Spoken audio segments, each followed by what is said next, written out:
church. So that's where we land. Good evening, members of committee. I see that we have quorum, and I call this regular meeting for the Town of Pelham Committee of the Whole for Tuesday, August 4th, 2015 to order. It has been moved by Councillor Ribbiak that the agenda for the August 4th, 2015 regular meeting of Committee of the Whole be adopted. Are there any changes to the agenda? I see, Councillor Durley, you have one here, that item 7.1, the 2016 budget input, be removed from this agenda because it was, I guess, placed in error accidentally, and that there will be a special meeting as per council direction at our last meeting. Okay? So I'm going to call the question on that amendment. All those in favor? Any opposed? That amendment carries. And now to the balance of the agenda. Are there any other changes to the order of the agenda? There being none, I call the question on the amended agenda. All those in favor? Any opposed? That motion is carried. The next item is disclosure of pecuniary interest and the general nature thereof. That is any conflicts of interest. Do any members have any conflicts they need to declare at this time? Can there be noted that there are none? Thank you. And now we move to departmental reports. The first has been moved by Councillor King that the Committee of the Whole receive the July 2015 Planning and Development Services Report for information. Not fair that our new director goes first. Questions, comments for the director or the CAO? Councillor Pop. Just a comment and welcome Ms. Weens to our lovely town, and we'll make sure you're very busy. I wanted to note as well that, and on behalf of my colleagues, and I know Mr. Mayor, that, Mike Zimmer was the acting director for a month, and along with Julie, I was particularly very impressed when we were at that meeting with the various developers about our site plan manual, and they handled it so professionally and it went so well that, I think kudos to them, their professionalism, their ability to handle at times what could have been a very, very difficult situation. So congratulations, and I know you'll carry on that same type of approach, because we are looking forward. We've got a lot of work going on down here, and we're going to need that kind of same type of approach. So I want to thank particularly those two at that time. It was just amazing how it was handled. Thank you very much, Councillor. I have marked that I wanted to thank Mr. Zimmer as well and the other staff for during the transition period, and I would ask Ms. Weens to pass along all of Council's thanks to those Excellent staff. work. Thank you. Other councillors with questions or comments to the report? I do want to say that I got a high five today from staff, because I commented last meeting, we commented that the average days to issue a building permit was down to 7. Council will know that it's down to 4 now, which is amazing. And the staff person, Belinda, what's Belinda's last name? Belinda Phillips, Ms. Phillips. I said, great work, and she said, give me a high five. So I gave her a high five. She was quite excited about it, and very pleased that all of staff are quite excited about that. So congratulations to staff for that as well. Any other comments or questions? All right, we'll take our new director out of the hot seat, and I'll call the question. All those in favor? Any opposed? That motion is carried. And welcome again to the town. Thank you. It's been moved by Councillor Durley that the Committee of the Whole recommend to Council that the 2015 second quarter revenue and expenditure report be received for information. Questions or comments for the Treasurer regarding the report? Every time I had a question, the Treasurer had an answer with a little note here, so thank you very much for that. Councillor Ribbiak, you still have a question. Go ahead, sir. I still have a question on this. This is with regard to the July tender report, which I think is part of corporate services. Yes, go ahead. And Is that on? That's the next, a couple of items down. We're now dealing just with the revenue and expense report. Okay. Fair enough. I'll turn to you when that report comes up. Terrific. Okay, anything on the expense revenue report? There being none, I'm going to call the question. All those in favor? Any opposed? That motion is carried. Thank you for keeping us informed. It looks like we're on track for this year's. Doing well. Thank you. The next item has been moved by Councillor Papp that Committee of the Whole recommend to Council that the 2015 capital project update report be received for information. Comments or questions on the capital report? Councillor Papp? I'm just curious through you, Mr. Mayor, to the CAO Treasurer. I noticed on Councillor Beatty's report that from the city of Port Colborne, there were a debenture issue, and one of them was for a fire truck. Is that normal protocol, that it goes to the region and they report that debenture amount? Is that something I thought we deal with that internally ourselves. And Treasurer, can you assist, or go ahead? With respect to the debentures that we receive, we have to go through the Niagara region Right. to get them from the market. They do a report to their They do council the work. indicating what Right. municipalities are debenturing. Okay. In that, I think, and just to add to that, in that particular case, because again, I asked a question about this at the region, in that particular case, the region wasn't approving it, it was more for information on the fire truck, but on the other piece, and they were doing some wastewater works, I believe, Okay. and they were debenturing those through Infrastructure Ontario. Okay. The region itself had to approve that in bylaw. Okay. So the Infrastructure Ontario borrowing had to be done that way, and the other piece was just for information. Hope that's helpful. No, it's very helpful. When I saw his report, I was trying to figure out the two. Okay, thank you. Anything else on the capital report? I have a question, and I think this goes to, I don't know if this goes to the treasurer or to the director of Public Works. I note the Effingham Street resurfacing Highway 20 to Canberra Road. I thought we were putting that off. There's $90,000 here. It says complete awaiting final invoicing. I thought we put that off pending the infrastructure, or the painting of the intersection, et cetera, and design. It's just the design that's being invoiced at this point? Who can answer that? Ms. Clemencio? I'll try. We are definitely putting it off. We are considering transferring that amount to a Yeah. different, smaller project.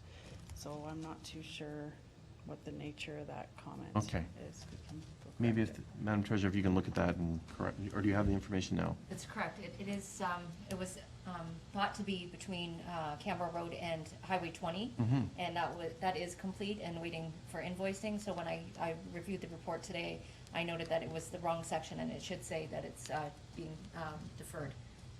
Thank you. So if you can correct that for when it goes to council. Thank you very much. Oh, Councillor Kersey, sorry. Thank you, Mr. Mayor. And this is just a general question, perhaps, to our Director of Public Works. I note that there's a significant number of projects that the tenders are still being prepared, and it's not a reflection on the staff that I'm asking this question. I wondered whether, by the time we get the tender out, get the response to the tender and award it, if we wouldn't be better to defer till early 2016 to put those tenders out, in the hopes that we would be able to get a better pricing, since probably most contractors are working full tilt at this point in time, that likely if we're gonna pay a premium to go to tender at this point. I wonder Clemencio? what your thoughts would be on that. Thank you. Mr. Mayor, it's certainly something we'd consider. We've been finding feedback from some of the contractors has been that they're actually past the crazy busy, and they're starting to look into fall. And so although we certainly wouldn't plan this regularly to have them go out this late, there might be some advantage in still going out to tender and getting some of the later bids coming in. We always have the option to not go forward with the project if we find the pricing isn't competitive, it doesn't meet our budget, we can defer to the next year as well. Okay, thank you. Just to comment on that, the CEO and I had an actual similar conversation today about it, and this budget was slightly delayed because of the new council and all that, but normally we try and get our capital budget approved by the 1st of December so that staff can go out early in 2015 and get some of those tenders going and hopefully get some great tender pricing. The CAO and I spoke about it, and maybe it's something we want to at least talk about there when we talk about our budget process. Is that the right strategy? Should we go for the potential for a 2-year capital budget, or a year and a half capital budget, something like that? That would help with some of those things, to do the design and the capital. So perhaps that's something that you can pick up when we have our budget discussion. Thank you. No problem. Is there anything further? Nope, that's it. Okay. Anything else on the capital budget? There being none, I'm going to call the question. All those in favor? Any opposed? That motion is carried. Thank you.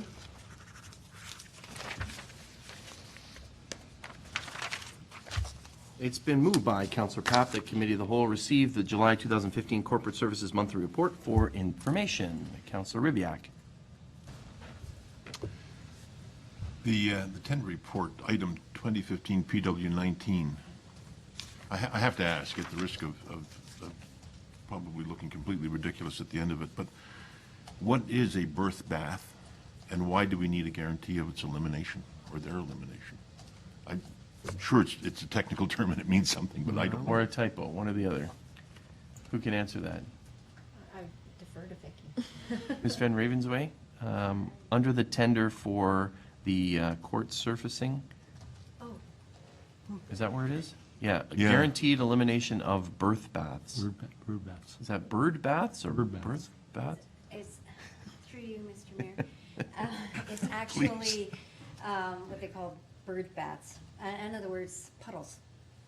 Puddles. Why don't you just call it Birth puddles? baths are puddles. Bird baths. I believe that this is a A birth typo. bath. Bird. This is a typo. Oh, okay. Yes.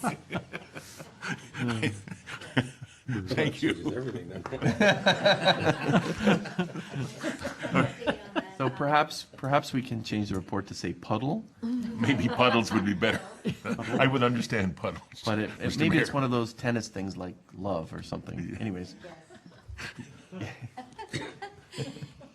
That's just my question. And the tennis courts are complete and they're beautiful. there's no birth. No bird, or birthing puddles. happening there? Bird bath? We've eliminated all the birth baths. Okay, perfect. Pardon the pun, but you have eagle eyes as well. Others to the treasurer's report. Councillor Papp. Very quickly, I did have the pleasure of meeting with the treasurer and the members of the Intercom Smart Marketing Group, and it was a very productive meeting. I was very impressed with how they're approaching this. There are some key things that I'm sure that Gary will be bringing to you. There are some key decisions we'll have to make, particularly when it comes to naming opportunities, because, and we won't discuss those now, but that's definite. If someone comes up with the kind of money we're looking at, then maybe call the PAP Center. I don't know yet. I'll find out on Friday if I win the Lotto Max. So I was very. So that's regarding the fundraising program. the feasibility study. Would come with a birth bath and would come with a soundproof barrier that I could sit in. So I was very impressed, and I was, they have had a long history with the Performing Arts Center, and in fact, I do have some connections with them through another particular fundraising group that I was with, and I'm pretty confident they're going to do a superb job.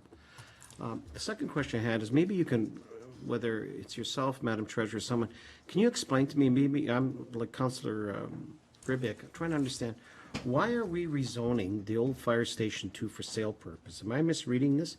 If I'm buying the property, isn't it up to me to rezone it? I'm a little bit lost here. Thank you. Is Mr. that- CEO. Can you explain that? Thank you, Mr. Mayor. The answer is that it was part of the sale agreement. One of the conditions was that we would rezone the fire station from institutional to. For the buyer? That's correct. It would have been something that we would have done as a matter of course. That was something that council approved not that long ago. Yeah, I just, I'll be quite frank with you, I've dealt with it's usually the opposite. It's usually the buyers, it's up to them, and I'm using that as an example, but it's up to them to make the necessary changes to the land for whatever purposes. But if it was part of the condition of sale, I understand. Thank you. Thank you very much, Councillor. Anyone else to items in the treasurer's report?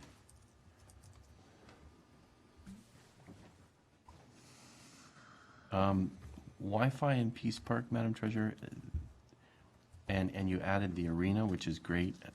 Can we get an update on either this report or a future report about the Wi-Fi in downtown Fenwick, which is sort of the next area? Through you, I did question that, and because it was mid-month, the statistics are all over the place right now because of the installation, so we're gonna wait till the August report and bring it to you then with compare. It is up and running, and Yep. folks It can is running, yep. do all the great things that they're doing with these other two Being utilized Wi-Fis? excessively at this point. We did do the check, and there's a lot of seasonal workers that are down in that area, and they are very happy that Wi-Fi is available down there. Okay, good. Thank you very much for that. And there's one other thing here.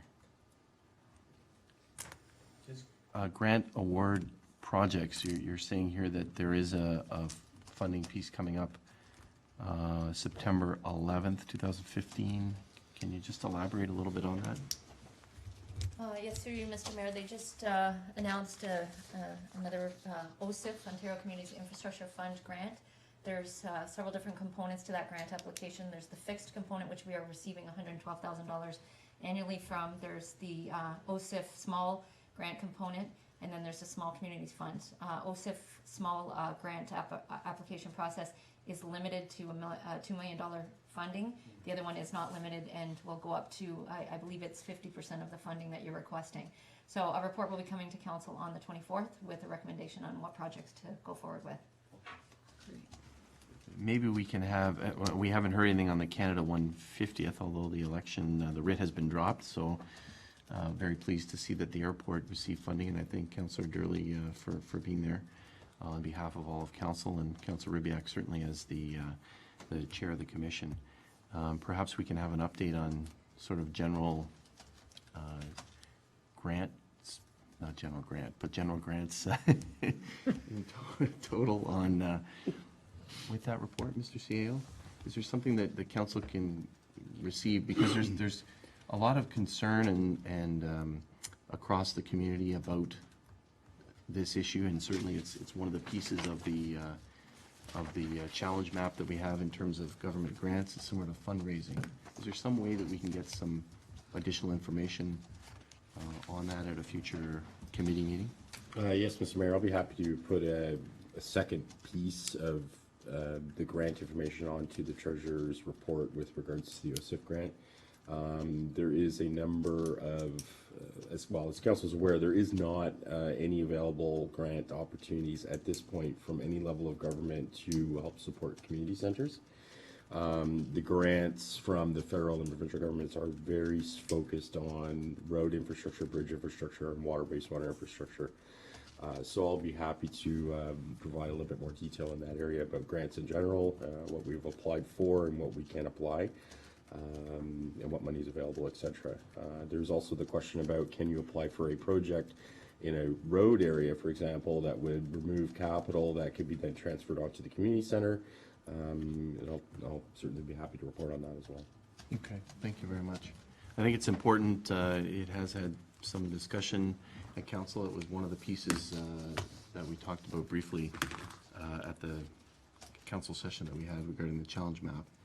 And I think it's important for us to get some information on that. Okay. Anything further? There being none, I'm going to call the question. All those in favor? Any opposed? That motion is carried. Thank you. It's been moved by Councillor Papp. The Committee of the Whole received the July 2015 Fire Services Report for information. Comments, questions? Councillor Papp? No, we'll go with Councillor Ribiak. I've got, yeah. Okay, Councillor Ribiak. Thank you, Mr. Mayor, and thank you, Councillor Pat. The first sentence in the report is that July has been our busiest month to date this year, and a number of incidents have resulted in damaged town property we're working closely with. I wonder if we could just have a little bit of detail with respect to that. I don't know what that means with respect to specifics. Yeah, Mr. CEO, is that damage to property in the town, not necessarily town of Pelham property, is that correct? No, I believe it's direct damage to town property, Okay, go ahead. specifically in the area of upright posts of various variety, including light standards, hydro poles that have been hit by motor vehicles. Trees. There was an incident 2 weeks ago where there was 3 poles hit in one day, one including right out in front of our own municipal library. So it has been an expensive month for damage to town property. There was the incident in Fenwick when there was a tree and a new light standard that was taken out, 2 trees rather. So that's what the fire chief is referring to in the report. Thank you. That clarifies it a lot. Thank you. Thank you. I noticed another pole that's gone awry at the bottom of Canberra as it meets 20. So I know that somebody came in to report that today, so somebody going the wrong way up the hill. Any other questions further regarding the chief's report? Councillor Papp, sorry. Sure, I'm not sure whether this is through the chief, but last year, there was an effort, I'm not sure through Public Works, but they did an effort to, say, clean out some of the drains in behind some of the subdivisions, in particular my area. They did an incredible job of taking care of along the Steve Bauer Trail. So the other day, I had another call from someone, one of the residents there, who's been, stops me every morning and asks me, what are they gonna do? What's the town's maintenance and grass cutting policy when it comes to, and it may not be you, if you're familiar with Rhodes Court, in behind the arena, that subdivision, there's a whole area in there that, my understanding at some point with the past director, whether it's through this venue or through the Director of Public Works, what exactly are we doing as far as cleaning out those areas, those particular drainage areas? Okay, thank you. So I think is this Strictly coming off grass of the cutting? grass cutting and boulevards, I think, Right. which is what the chief was responding to in terms of a bylaw issue? Well, I'll ask that in And then- Public Works. So, Mr. CEO, can you just comment on that piece? I was intrigued by the chief's commentary. Yeah. Yeah, there's been a number of complaints, as the chief has indicated, with regards to people not cutting boulevards or property adjacent to That's true. residential properties. That's true. We then get complaints from neighbors about unkempt properties. However, there is no enforcement mechanism to say that residents are required to cut the grass on the boulevard or to maintain the boulevard adjacent to their property. A lot of times it's where there's a house, a corner lot, where the house faces one side of the street, but then ignores the boulevard on the other side. So the chief is suggesting here, and I'm asking, maybe council can provide some opinion on this, but his course of action would be to establish some sort of a bylaw so there is an enforcement mechanism to deal with these things. I agree. So he's put it in his report, and I've said that, pending council saying, no, that's not a good idea, that he should proceed with developing that bylaw. Councilor Gurley? Well, thank you, Mr. Mayor. Through you, I have some reservation about that because when we talked about the sidewalk clearing bylaw, we had a lot of pushback in the fact that that's not my sidewalk, I'm not gonna do it, so I'm sure we're gonna get this, and I know I've heard from several ratepayers that the town is not taking care of their own property. So, this is gonna require a lot of thought because although it's a great thing to keep our communities cleaner and keep the grass down, however, it may be perceived as something less than democratic. So, I just say we proceed with caution there and have a good look and, perhaps see what other municipalities are doing and maybe a legal opinion. That's things, because people don't like to be work imposed upon them when it's not their property. So, I'll just leave it at that for now, but if the discussion does go further, I certainly will have other things to add. Okay, thank you very much, Councilor. Others to that, Councilor Papp? I concur with Councilor Durley that it would be probably good for us to look at other practices in other municipalities and ask the chief, if you mind, Mr. Seal, bring back, because I've run into both sides of the argument. One is that, they don't cut it, that's not my business, not my property. On the other side of the coin, does look awful. I mean, and it just causes a whole bunch of other problems with, so if he could do that, it'd be appreciated before we make any real move. Let's find out what is the best practice with other municipalities. And I know there are some, some municipalities have how can I say, an amendment to their bylaws where the residents have to cut it. But I'd look forward to that kind of discussion, that kind of information. Okay, any others? Thank you. So I think is that direction enough, Mr. CEO? That's good, Mr. Mayor, thank you. Okay. The other point, though, is the second one with regards to the bike lanes. Yeah. If I may, the chief is also saying that we don't have a way to deal with people who park on top of a bike lane, rendering the bike lane useless for the entire stretch of the street. So he's suggesting that, again, we look at some sort of parking bylaw to have an enforcement ability with people who impede bike lanes. Okay. So again, Best practice. things that you bring that forward with the recommendation, Councilor? Yes, I think that, if the chief or the bylaw enforcement people can come forth with a recommendation to us to do that. That certainly is a cut and dried one as opposed to the questionable high grass that we just discussed. But that to me is, it's low-hanging fruit. I think that's a good one to start on. Okay, thank you. Any others? So we look forward to something coming forward from the bylaw side of things regarding that. Any other comments, questions regarding the fire chief's report? There being none, I call the question. All those in favor? Any opposed? That motion is carried. We look forward to those additional items coming forward for future discussion. It's been moved by Councilor Papp that Committee of the Whole receive the July 2015 Human Resources Department report for information. Comments, questions? Councilor Ribbiak? Thank you. I have a comment, and I think it's really just to kind of put on the record what the practice is. All of our reports are fairly expanded. The Human Resources report is not, probably for very good reason, and I think we should probably indicate why that is. Okay. Just so that anyone looking at this thing doesn't feel that everyone else is working at producing a big report and Human Resources is not. So, Typical HR. Through you, Thank you very Mr. much. Mayor. Madam Director. Absolutely, it was certainly an interesting month in August. As you're aware, we finally are at full head count, so it's the first time since I've been here, we finally are at full-time staff. So it was interesting, once we did make our last 2 offers, and I reflected, recognizing that our recruitment efforts have finally wound down, and we were where we needed to be. It gave me an opportunity for 2 things. One, to do some housekeeping. So I did spend a lot of time self-reflecting on my recruitment strategy, making some edits and beefing it up and really perfecting it. So the next time we do need to go back at this, I've got a really workable strategy that whether it's me or somebody else in my place can certainly run with it. So I spent a lot of time just doing some housekeeping on some of the programs I had rolled out in the first 6 months. Then when I looked at in the back half of the 6 months, I thought, okay, now's the time for me to start looking to what am I going to do next.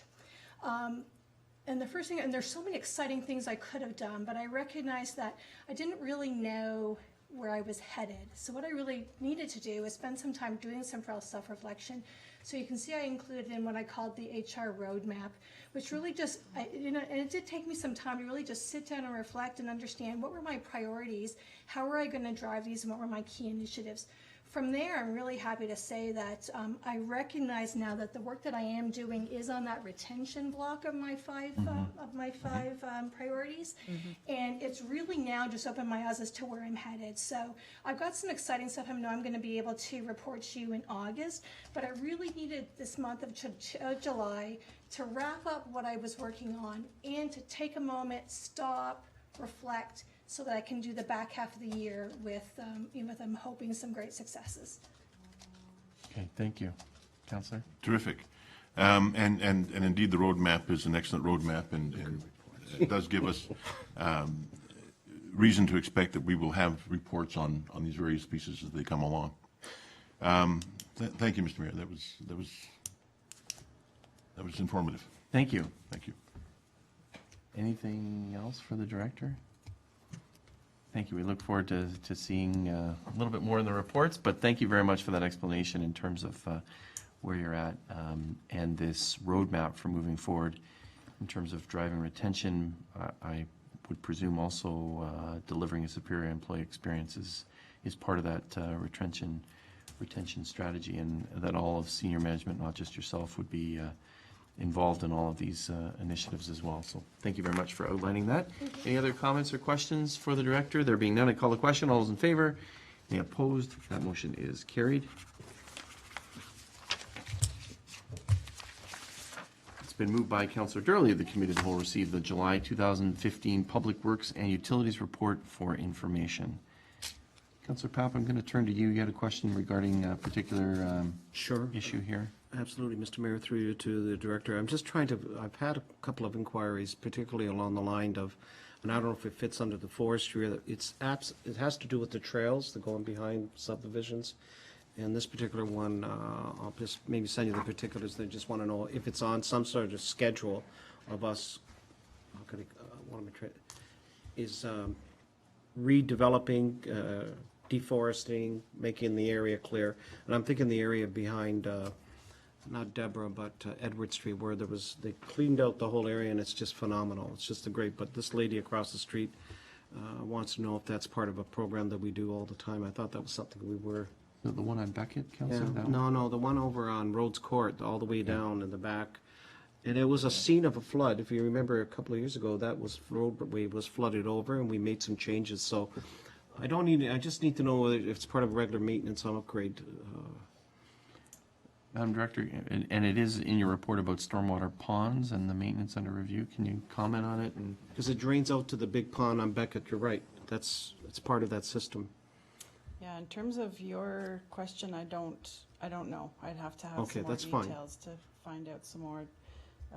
Vicky just suggested, I'm not sure it's a bona fide trail area or not. It's so not a we trail, would- but it's a system that feeds into that large storm water pond at off of Beckett. And we had problems, and we fixed them, and yet there's a question of whether this is an ongoing maintenance program. So if you can find out, I'd appreciate it.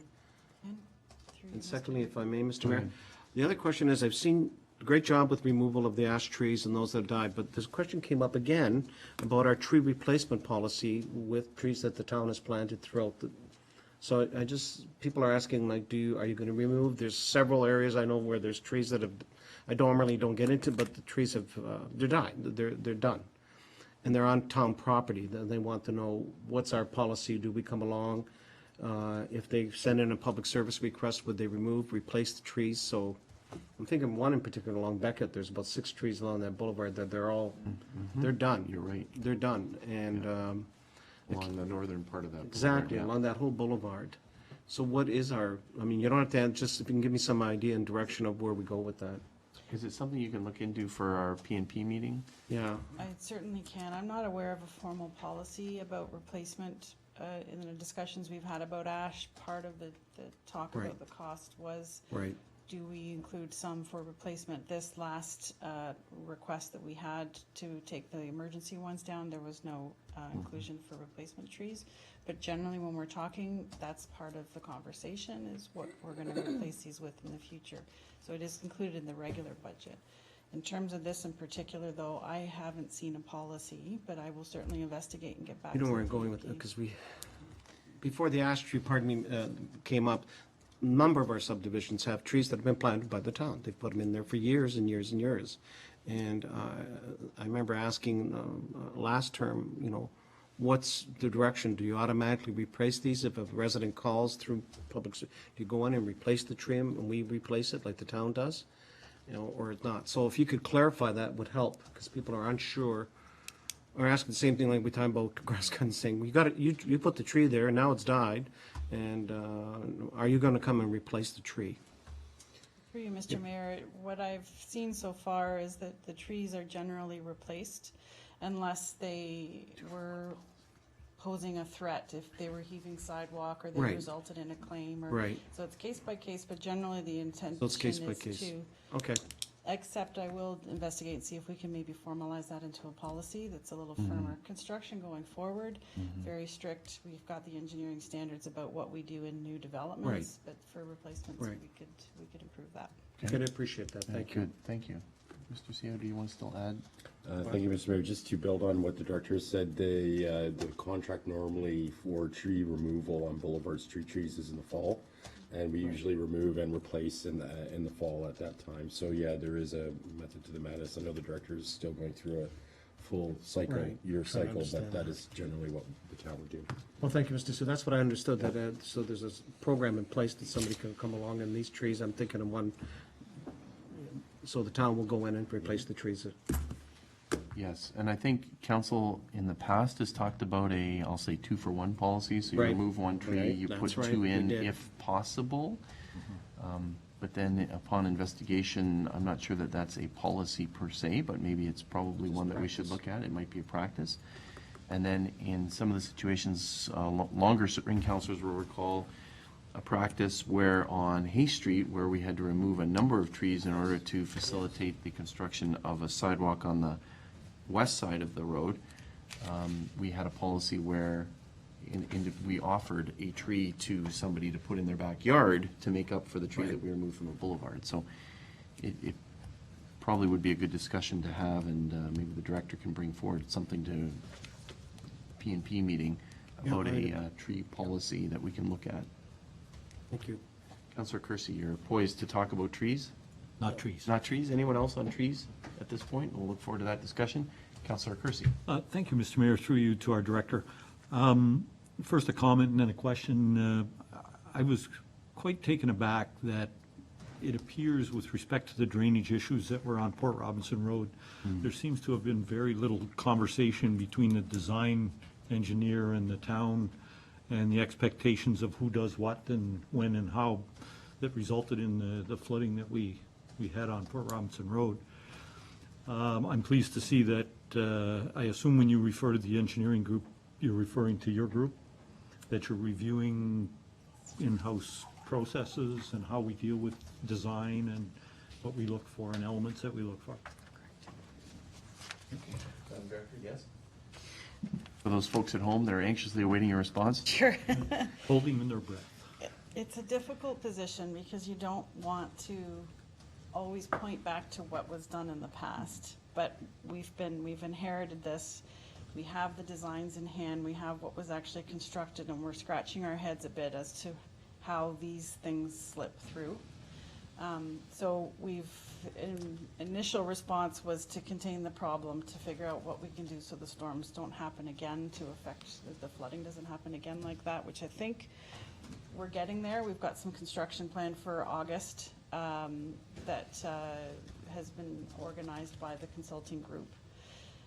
The second half of that is how do we make sure this doesn't go forward? And I'm confident now with the level of expertise that we have in the engineering group and the review stages through myself too, that these kind of things hopefully won't be as, the misses, the slips are very minor in nature, not so major. It's not to point fingers. It's a series of events that happened in combination with construction debris. That was another big part of it, that it really did complicate things. We really don't know how bad the problem is, just infrastructure and capacity issue versus the debris that got into the catch basin too. Okay, thank you, Councillor. As a follow-up, Mr. Mayor, through you, so the additional construction costs and the design changes are for the expense of the town? Through you, Mr. Mayor, we've been finalizing where we're at with Carrie's group, and we do have a little bit of breathing room in terms of bottom line for the project, not necessarily for the storm and roads infrastructure. So right now I'm trying to get some firmer numbers from the consultant on what this extra is going to cost, and really going back and forth a bit on who should bear this cost, because it's in the design. And it was tendered, but it was not constructed. So we're trying to figure out where the ball got dropped. Well, I would encourage staff to take a firm and hard look at that and protect the interest of the town. Just as a follow-up, Mr. Mayor, on another point on this Okay. very same thing, if I On may. Port Robinson, go ahead. Yeah. You've alluded to the fact that there's going to be an overland flow route that's being recommended by the design engineer to alleviate further flooding in the event of 50-year storms or what have you. Now, is that in addition to having the public drain and the stormwater management ponds that are being developed in the East Farm Hilllands that are north of Port Robinson Road and south of Port Robinson Road, or is this something over and above that?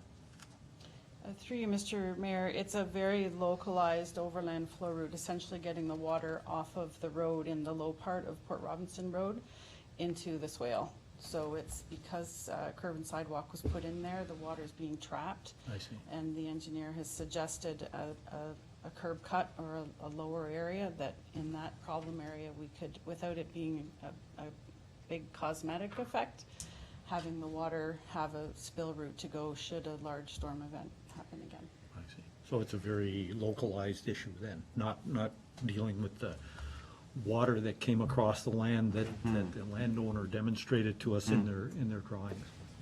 Okay. Much more local. Okay, thank you. Anyone else on this, the issue of flooding on Port Robinson?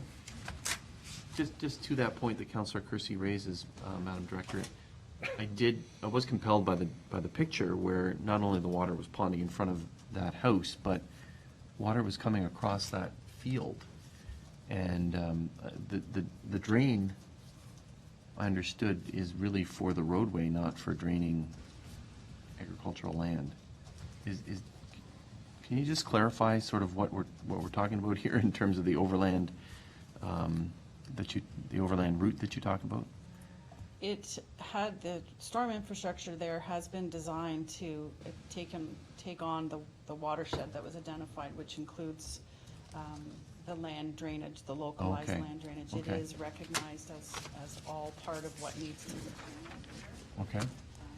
So it's not anticipated that it's going to happen again, provided we get the easement connection and the overland flow route. It should relieve this, according to the engineer. Okay. Great, thank you. Anyone else on that? Any other items, Councillor Kersey? Nope. Any other items, members of council? Councillor Durley. Thank you, Mr. Mayor. I'm receiving more calls on stormwater pond issues, and I know it's being given some thought by your report here, and I appreciate that. However, there seems to be a feeling of urgency, particularly in the Timber Creek one, and the suggestion is that that which was green is turning black, and that which is turning black is starting to stink and get bad. And in fact, in the past, it was said this thing is operating as designed, and if we're designing things to look like that, we better not have one in a gateway on Highway 20 in Rice Road, because that certainly is not a gateway feature.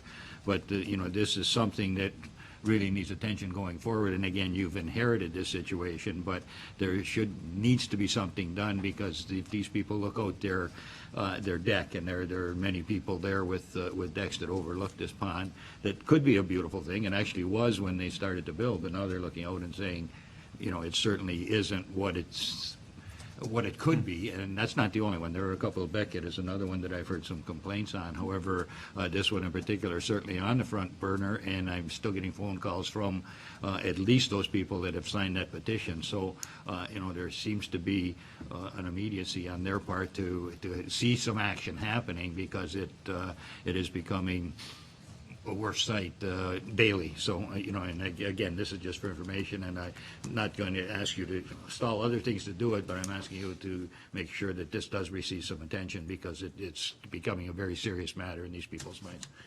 If I could respond through you, Please. Mr. Mayor.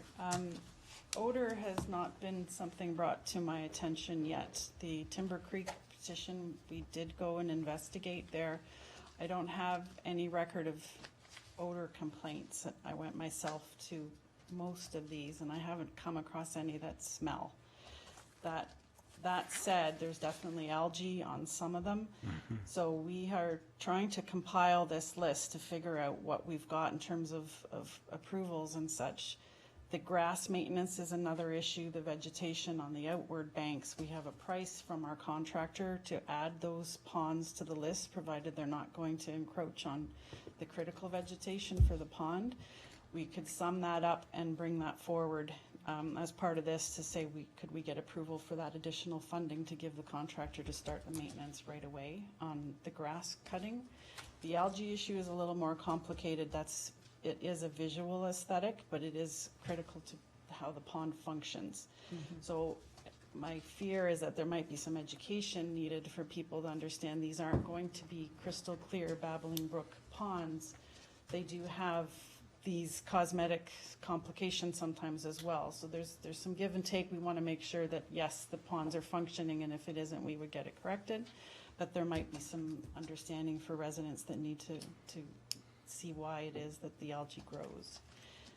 So it's all those pieces to make sure, yes, it's as pleasing as we can make them, and the grass, cutting the grass on the banks would help. Removing trees and the bigger vegetation is what's more of a concern under the compliance approval. So we'll keep plugging. Through you, Mr. Mayor, thank you for that. And it just, the odor is coming, I believe, because historically, the folks I've spoken to said this happens about this time of the year. When that starts turning black, it starts to get smelly, and it's engineering versus aesthetics absolutely here, but perhaps an education there, but there's something to mitigate the feeling of almost getting sick when you look at something like this is what these people are really concerned with. So I appreciate your efforts in this regard. Thank you. Okay, thank you very much, Councillor, for bringing that forward and continuing to push that issue on behalf of residents. Anyone else on that issue? Other councillors on other issues? I have a question, Madam Director, about the Pelham Street reconstruction. This is Pelham Street at Hurricane. I think you and I had some email correspondence. So this does include part of Hurricane, is that correct? That was the concern of, we're talking about water again. The reason we're doing this is to alleviate some flooding in that area. Can you just elaborate on that? It does. I have the drawings on my desk. I haven't scaled them to know how far down Hurricane it goes, but it's not extensive. Okay. It's essentially Pelham, and then it catches a little bit of overrun into Hurricane and Short Hills. Okay. There's a water course or drain or something halfway between Pelham and Chestnut that I think the folks were interested in getting that water off of, because it does impact their property, so. When we finish the review, we're supposed to be finishing on Thursday, then I'll make sure that maybe I connect with you to make sure that those concerns are being addressed with the design that's on the table. Okay. Yeah, I think the counselors were, the two ward counselors were involved in that too, to make sure that that's covered off for those residents in the Carriage Hill area. Okay. And then the other was line painting. Pleased that that's proceeding. And just the talk about Port Robinson Road, it seems like that top coat for Port Robinson isn't going to go on for a long period of time. Is Port Robinson line painting included there? And we talk about bike lanes and parking and all of those things. And if not, can it? Or something you could look at least? I don't want to direct you, but. I don't know if it's on. The list is about 20 pages, but I can confirm, and if it's not, we can have it added. Okay. I think folks in that, it appears a bit of a fast street, and maybe some lines will help sort of slow some of the traffic. Yep, okay. Thank you for looking at that. Anything else on the director's report? There being none, I'm going to call the question. All those in favor? Any opposed? That motion is carried.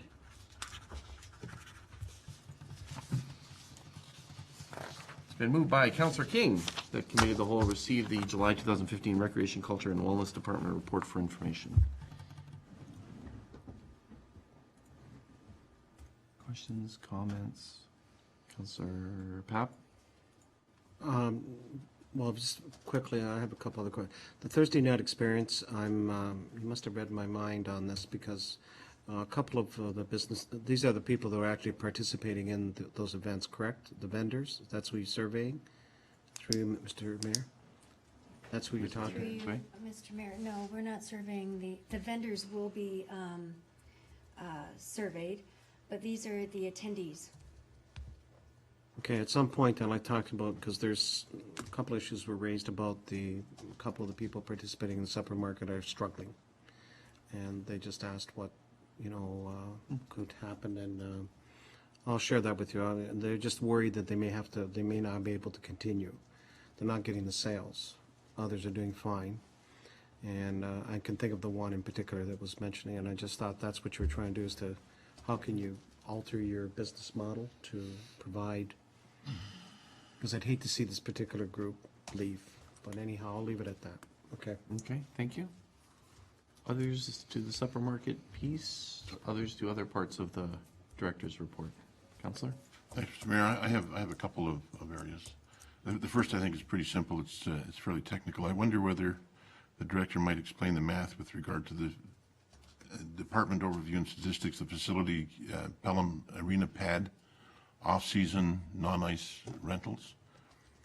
You indicate lacrosse brought in 500, ball hockey brought in 162, and the total was 1,003. Am I missing something? Through you, Mr. Mayor, that you are. I believe I'm missing something. I have to apologize, but that is obviously incorrect. Okay, so it I sounds wondered. like- I wondered because some of them have reference to programs, and there's program revenue that needs to go into that, and I just wondered whether that was the case here. But that's just wrong. I believe that is a incorrect total. Thank you. I will That correct it. clarifies it. My other point is with regard to, let me just find it here, the Cenotaph and Mortar project update. I was happy to, it's a comment, Mr. Mayor, I was happy to see the report, and particularly the notion that if the mortar is going to be replaced, if it's going to be replaced. I would hope that the replacement would be something that visitors to the cenotaph, to the memorial, can view that replacement with pride and respect, and not some piece of war booty or enemy ordnance which would call for an ambivalent response. So I'm looking forward to see what happens there. I fully endorse moving the mortar indoors if it's going to be repaired, which I guess is a question in and of itself. But the replacement should be something more appropriate to the cenotaph memorial itself. Okay, thank you very much for that comment. Is there an update from this report, Madam Director? I think you were trying to get a meeting together, is that correct? Through you, Mr. Mayor, yes. We tried to get a meeting together with the group 2 weeks ago, although many vacations and so other commitments. I will be contacting the group again and seeing when we can meet in the very near future so that we can move on. Okay, thank you. And just in relation to that, there was talk of an October ribbon cutting or groundbreaking or Through you, event to highlight the completion of the work. Are we still aiming for that date and time? Through you, Mr. Mayor. At this point, yes, we are. Depending on the future of the mortar, we had, our original request was to have a piece of surplus equipment from National Defense. And this has delayed that. We would have to request that. So for sure, we will have a opening, a celebration that the monument has been completed, and we are still going to be having the landscaping and connecting the sidewalks, so a beautification portion, and lighting the flag. Those items will for sure still be complete. Great. Certainly saw it after the works were done, and it's beautiful Yes, it and is. stunning, so thank you very much. Any other comments on the director's report? Councillor Papp. Through you, Mr. Mayor, very quickly, item 7, I just would request that when you deal with this issue with the business owner, that the Pelham Chamber perhaps could be of assistance in helping promotion and PBA. It's just a simple request. If we could, as you recall, Mr. Mayor, we used to do corporate visits, things like that. Yes. That's where we picked up all this stuff and how we can help, so I would ask that. And then number 9, just out of, I'm glad the RFP has gone out for the service provider for the transportation. When are we looking at get the bus rolling? Like, when are we coming to bring this to a head? Because I thought we were on this tight timeline to get it out for the school system. I'm just curious. Through you, Mr. Mayor. Yes, we are having a invitation to meet with service providers on a Thursday, a meeting prior to the RFP Okay, so receiving. you have a pre-consultation. A pre-consultation, and from there, we're hoping within, it will be September before we can get the contract done. We had to, what is stalling is the connection with Welland, St. Catharines. We believe that we've come up with a appropriate connection. Okay. And we will be investigating further. But it is our intention to get this bus rolling by September, whether we have to have a temporary, especially for the Brock and Niagara students, so that we don't have that hiccup. Thanks, yeah, because there's a lot of activity in September. I just want to, Oh, I know. and I'm trying to, there's some other stuff happening with the Welland Transit as well, so I was hoping that we'd be in a position, once the tenders were, that they could be awarded and they can get going. You're thinking, what, mid-September, end of September? The tender should be back by early September, Okay, and then depending on what we get. Okay. And of course, they would have, we've indicated we want it immediately, and Okay. we'll see what we get. Thank you. It's October 1st. Okay. I hate to put dates, but Yeah. Yeah. So, Ms. Van Ravensway, I think Councillor Pop's concerned about the student We're gonna potential miss. riders. we're going to miss. You do have over 200 surveys. Was that, were they predominant in the surveys, the students, and what did they say, or? We had, through you, Mr. Mayor, we had approximately 15 student responses. We have indicated a direct route from Fenwick to the connection to the Niagara College and Brock buses. Right, that's good. And we could implement that early on a Okay. on a temporary basis until the RFP comes back, and so we can accommodate the students, basically. Okay, I'm very anxious to get Yeah. it going, because there's lots of stuff coming, and the only reason I say that is in recent discussions with the college, I know they're expecting 1,200 more international students coming to the campus here this year. That's phenomenal, and they're looking for transportation, some from housing, there's all kinds of other things, so we can get interconnecting, and I appreciate it's complicated, but the sooner the better, that's all I can say. Mr. CEO? Yeah, we'll be, Mr. Mayor, we'll be happy to provide an update report on the Perfect. 24th, just to Okay. keep council On posted. the 24th? Great, thanks. Okay, thank you. Any others to that at this point, or we'll wait till the 24th? Okay, thank you for raising those items. Any other items? There being none, I'm going to call the question. All those in favor? Any opposed? That motion is carried.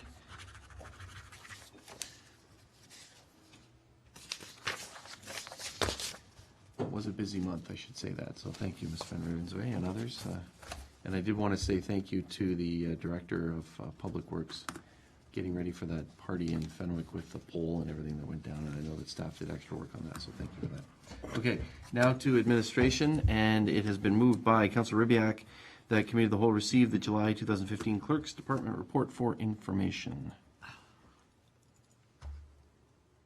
Questions, comments for our clerk?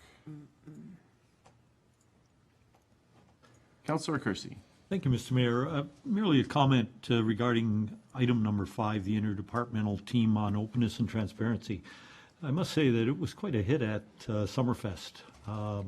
People were actually lined up at one point to spin that wheel and win a prize and have their questions answered or attempt to answer questions. So, kudos to the group for being innovative and coming up with something rather unique. And it really did draw attention to what the town does and got some information out there and got people all excited about it. So please transmit that to the team. I think it was fantastic.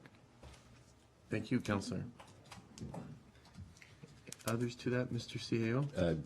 Thank you, Mr. Mayor. It's, the wheel has now earned the name, the Wheel of Transparency. Perfect. I want to know where you're storing the darn thing. That's heavy. Or maybe I don't want to know where you're storing it. It might end up in somebody's desk or something. Others to that issue? Counselor? Only to point out that the Wheel of Transparency sounds like a medieval torture implement. But I'm sure it's meant in the best possible intention. Thank you. Just an issue about transparency. There was some commentary in local media about announcements of meetings, and I think it fits under this. It wasn't specifically something that the committee looked at, but I wonder if the clerk could maybe look at it. I know that we distribute planning meeting notices to within whatever the distribution area is, 200 feet or whatever it is, and then we chunk out the appropriate properties according to that, but maybe it's something the clerk could look at to see whether that should be also sent to, and the director at that point can comment on whether it should be sent out to the media as well, so that the media and the Chamber of Commerce and the PBA, so that if there's certain zoning changes that might be coming up, that the community, not only those directly affected, but the broader community could at least know about it or have the option of knowing about it. So I would just ask the clerk to maybe, on behalf behalf of council, just look at that piece and see if there's any recommendations that she would want to make on that to expand that, to make it so that we might even be more open and transparent. If that's okay with colleagues, I'll ask the clerk to do that. Is that all right? Okay, all right, thank you. Anything else for the clerk? Councillor Papp? I'm very pleased to see this review that's going to take extended with conflict of interest. I had an extensive discussion with some very key people in the municipal sector about this whole area, and not to say the least, Mr. Mayor, what's happened at the region, conflict of interest, code of conduct, how that all takes place and how it happens. So, and what you're saying about open meetings, the same thing came up, when do you publish these meetings? So I look forward to it. Is the idea, the deadline is at October 31st. I presume we will have a chance to look at this prior to that, so we can provide some other, I had some interesting, positive things to look to encourage that we don't get caught in some of the situations we've seen recently, because it has raised, I have to tell you, a lot of concern about the integrity and what's going on within municipalities and how much enforcement goes on. So, and then the other part, of course, financial sustainability. I've had comments, people, are you in a position, are you overspending, et cetera, et cetera, et cetera. So I look forward to this. I think it's a very, very important change, and not just myself, I think my colleagues, a lot of people are watching this and seeing and trying to understand where we want to take, how we conduct ourselves under business. So, Thank you, Councillor. I look forward to that. Yeah, I think the clerk will be bringing forward a report for council's consideration. Is that correct, Madam Clerk? Through you, Mr. Mayor, actually, we'll work in collaboration because it is multi-pronged, so I'll need to be working with the treasurer and the CAO, of course, Right. on various aspects, but we will be making some recommendations for changes to the code of conduct in certain areas. We are reviewing it, yes. Perfect. Okay, thank you. And even, I think Amos had some discussions about conflict of interest, so it may be something that we want to look at as that conference approaches. They'll probably have some sessions on that we may want to bring back to this table as well. Couldn't agree more, Mr. Mayor, because I always get this, and I'll use my example of where someone challenged me is, why do you declare conflicts in certain instances? This person who is very known, well-professional said, I don't have to declare it, but my advice in talking to my legal advisor back a number of years ago is err on the air of caution, because people have this perception. So the other side of the coin, there is a session actually, Namo, I want to talk to the lawyers that are there. I want to ask them again, because it seems to be, it's confusing. I have to tell you, it's very, very, very unsure of where you do and where you don't. So sometimes you're caught in a dilemma where you're not sure, just by an affiliation with someone, am I in conflict? Even though it's supposed to be driven by pecuniary interests and stuff like that, but it was a very lively discussion, I have to tell you. So I look forward to this. Okay, thank you. Any others to that? Any others to other items in the treasurer's report, or the clerk's report, pardon me? You're ready for calling the question. All those in favor? Any opposed? That motion is carried. Thank you, Madam Clerk. Now we move to the CAO's report. It's been moved by Councilor Ribbiak. The Committee of the Whole receive the July 2015 Chief Administrative Officer's report for information. Questions, comments? Councilor Papp. My inquisitive mind, I'm sure you probably want it yesterday, this construction manager, when do you think, hopefully within the next 30 days? That's in the realm of possibility. We're working, Mr. Mayor, to get the tender finalized now and to get it out as quickly as possible. I'm expecting a fairly quick turnaround as far as our capacity to hire somebody for that role. So we're working as quickly as possible to get it done. And just on that note, that the word out on the street is people are very excited, and hopefully that you're going to get a very positive, they're looking forward to this, and you'll get probably some very key people that have been involved in this type of work. So it's essential, especially since we went through that whole session with the new community center. Okay, thank you. Anything else? Anyone else to that point? Other items in the CEO's report? Mr. CEO, can you just give us an update on the YMCA piece, now that we have that report from the RFP regarding a service provider, that there were no applicants for that? I don't have much to report, Mr. Mayor, other than there is an MOU in place. The council, as you're aware, put a sort of hold on the project until a number of things were resolved. One of the things was to go to the private sector for a service provider, and as council's aware, there was no formal bid submissions on that RFP. The question now is, we have a valid MOU. Do we proceed with having discussions with regards to the development of an operating agreement as indicated, as the foundation is laid out in that MOU? Okay. Does that form part of this challenge map? I'm pointing to the challenge map that we have here regarding the pro forma based on the town and the YMCA running the facility jointly. That was one of the key things that council said it wanted by the end of September. So how do we marry the two? Is one required for the other, or do they? We can. Do you have a recommendation on that? Well, the recommendation is that we continued the discussion towards developing an operating agreement. That was the premise of the Leisure Plan report originally. It remains the premise. We've answered the question about private sector interests. So from the administration's point of view, the next step is to resume the discussions around that. The pro forma itself for a Y partner is not, it's not predicated on the need for a Y agreement, because the work has been done with a Y service provider model in the business case planning. So that's built in. The question would be how to resolve in an operating agreement key concerns of the community, i.e., you know, is the Y going to take over the community center? Memberships, do you have to buy a membership, or could it be a la carte? I mean, there's a lot of detail work in an agreement that we would have to discuss with the Y, and we have not begun that discussion in any way. Okay. So I guess my question is now the time to continue those discussions or restart those discussions? Mr. Mayor, the answer from administration is yes, absolutely, we should continue those discussions. It's critical to moving forward if council does decide to move ahead with a Y partnership. Based on the direction of council previously, I think I would prefer a reaffirmation of that direction, so that I have a clear mandate to have the discussions with the Y as far as that operating agreement is concerned. Okay. Any discussion to that point? Councilor Papp? Sure. I'd like to have the discussion on August the 24th, if I could, because I'd like to, I should say, provide a perspective from my perspective on that whole area and where we're going with it, because it is critical to what we're going to do and not do here and how it's going to be successful.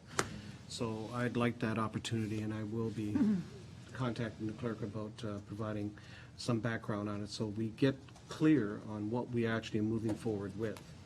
What does the MOU mean? What do we mean by operating agreement? What information we need from our, if in fact the YMCA is our partner, is going to be our partner, what would we require from them, and how that would impact them, obviously, on the overall operational side of the facility itself. So I'm Okay, so you're recommending that we discuss it, I'm presuming. I'd like to talk about it because I think there's some, with all due fairness and without prejudice, I think there's been some misinformation, and I think it needs to be cleared up. And I think I'd like to offer that kind of, I'll offer what I know so far so that we can help us get to some decision point, whether we do or we don't. If we don't decide to go with them, fine. If we do, then let's move on to our own, whatever model that we think will work for that facility. Thank you. Thank you. Councilor Durley.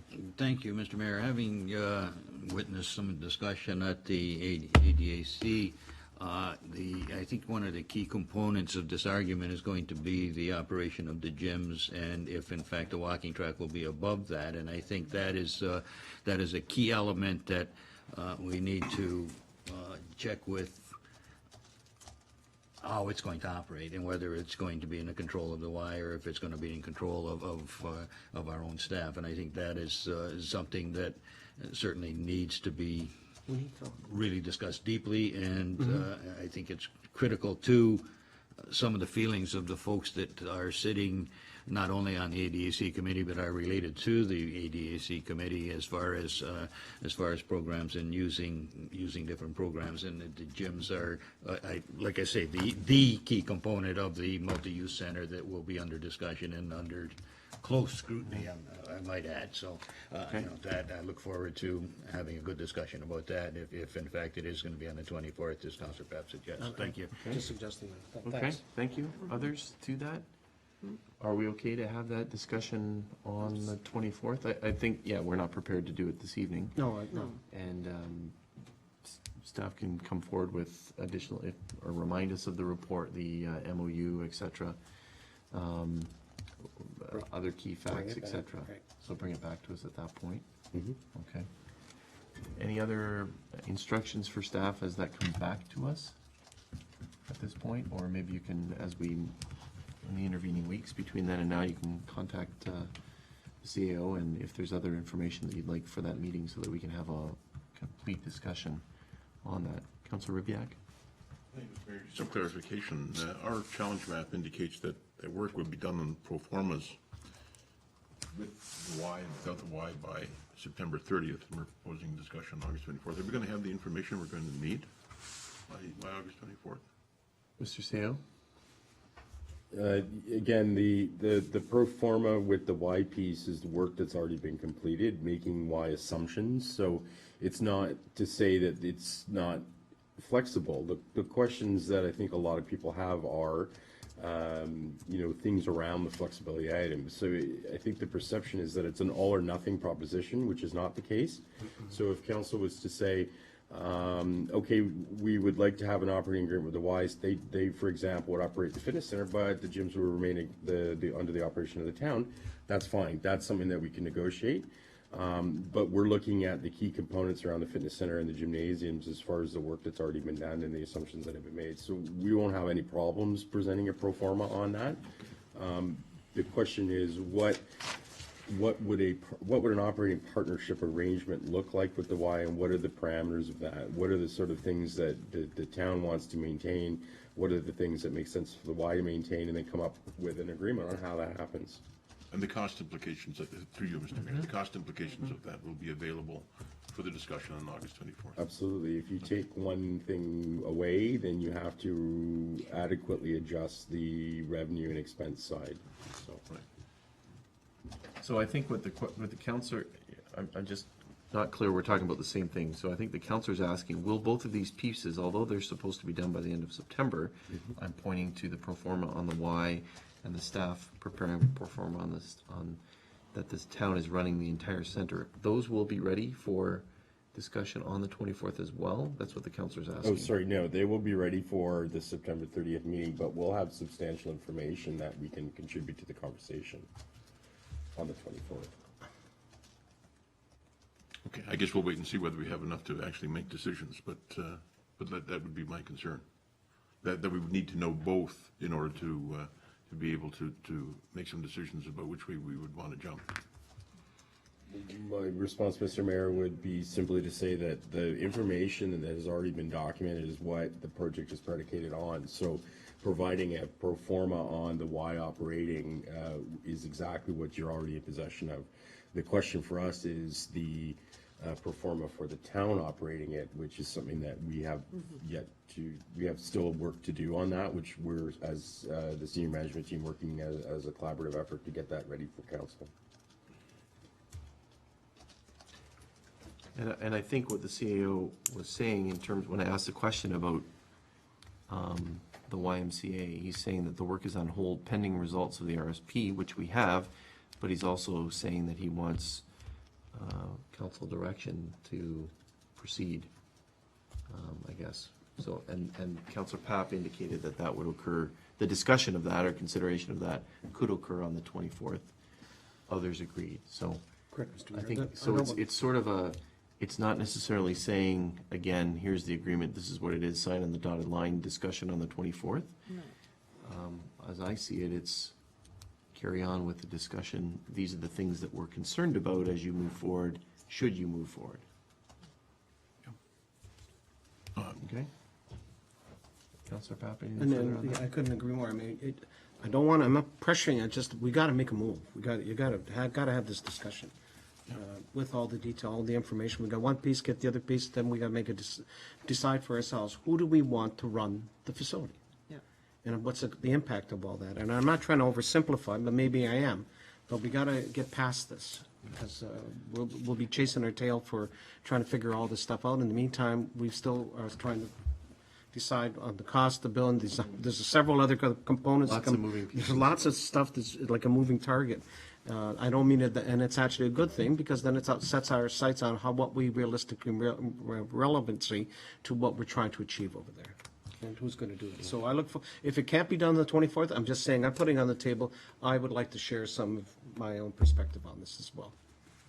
And I think what you, Councilor Ribbiak, are saying is that depending on, and what the CEO is saying in response to your question, depending on what council says, if it proceeds with the MOU, proceeds with negotiations with the Y, and we say, cut this out, or don't do this, or include this in, it does, your point, may have an impact on what goes on September 30th, and that pro forma. So that's why I was thinking about it. We have to take that step if we're gonna move forward.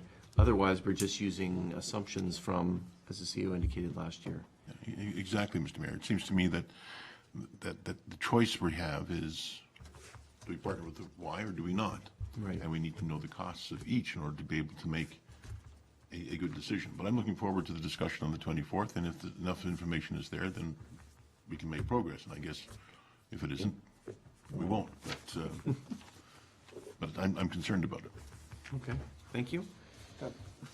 Any others? Councilor Kersey? Thank you, Mr. Mayor. Not with respect to this, but still dealing with the community center. Okay, thank you. With respect to the hiring of the construction manager, I'm just wondering what the thought process is here.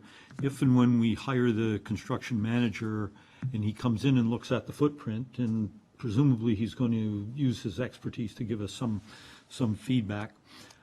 Typically when you're using a construction manager and moving more to a design-build type of contract, you move it out of the realm of the architect at that point, and, you pay the architect up for the footprint that's done and the work that's done so far, and then you go out and look for a contractor who would complete the design, the elevations and what have you, and carry on with the build. So I just wondered what the thought process was there, and I'm not familiar with the intricacies of the contract that we have with the architect, so I'm raising that question just to gain some information. Thank you. Mr. CEO? Thank you, Mr. Mayor. The thinking behind the construction manager is to have a middle person, if you will, that is the honest broker in the design. Architects have a tendency to build based on some abstract ideas. There aren't any architects in the room, are there? And these sort of things tend to lead to surprises when you actually are in construction mode, and the result is obviously multiple change orders that can add up and cost a lot of additional cost overruns. The role of the construction manager is to say, look, that's a great design, but it won't work because my construction experience tells me this should go over here and that should go over here.